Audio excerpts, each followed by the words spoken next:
Joining us are the coaches of the Linfield softball team, head coach Jackson Vaughan and assistant coach Cheyenne Fletcher.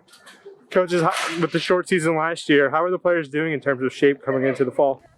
I mean, pretty good. We definitely felt, in testing the kids that we suffered a little bit, obviously, in our strength. We lost some strength, I think, in that period just because, players had such a hard time getting access to weights and weight rooms. And we tried to do the best we could. And we tried to, urge the players a lot to try to find other ways to do things. And I think they did it. They tried, but we just, you did definitely notice when we tested them when they got back, there was definitely a drop off in our strength. Luckily, we didn't see as much drop off in our speed, so our speed was able to kind of maintain with what they were able to do. But certainly in that, and then just not being able to really play the game for so long, there's definitely a drop off, I think, in just like seeing pitches and our pitchers being able to pitch and some of those things that we're trying to catch back up on.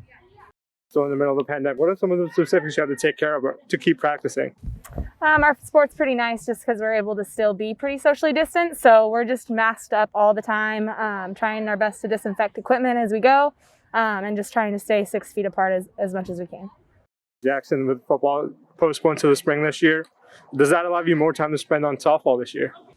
A little bit. I mean, in football, we're trying to still practice 4 or 5 days a week, and then we're trying right now to do about 4 days a week in softball. So it's busy, but definitely I've been able to do more than I normally would do in softball, both with practice and with recruiting. So that's been a nice thing. But there's still been a lot of stuff going on with football. So then we'll just kind of play it by ear. Obviously, no one with COVID know what's happening usually even a week out from now. So we'll just kind of keep playing it by ear with what happens with both football and softball as we get into the spring.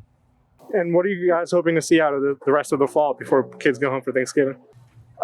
Just some continued improvement. We got a few new players that we're trying to catch up, and we have a lot of sophomores, but the sophomores are kind of different because they're not true sophomores. They only got in 14 games last year. They didn't get in that last kind of 2.5 months of practice where really a lot of freshmen make a big gain.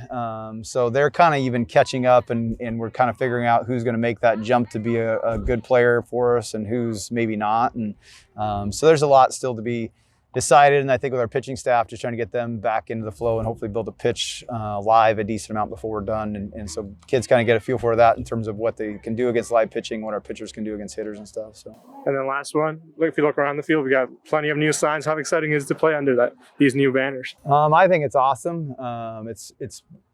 We have so much tradition now over the last particularly 20 years that I think it's hard. Most people don't understand that haven't been around it. And so we wanted something that would really, I guess, paint a picture to people who haven't been around the program as much, just how much tradition there is and how many great players we've been able to have and how many great teams we've been able to have. And so the banner system obviously adds a lot of pop to just the look of the field, but also it's been a way to kind of honor all the former All-Americans and our former, regional and championship teams. And so it's really been awesome. I think it really is, changed really the whole look of the interior of the field. So we've been pretty happy. I know Shy is an alum.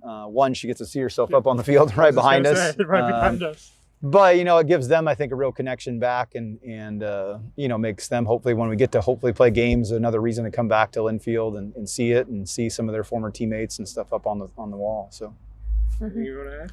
Yeah, it definitely makes it feel like it's not just 4 years. You're able to kind of still have a legacy here and just remember that it's CatBall and we're a great team and it's awesome.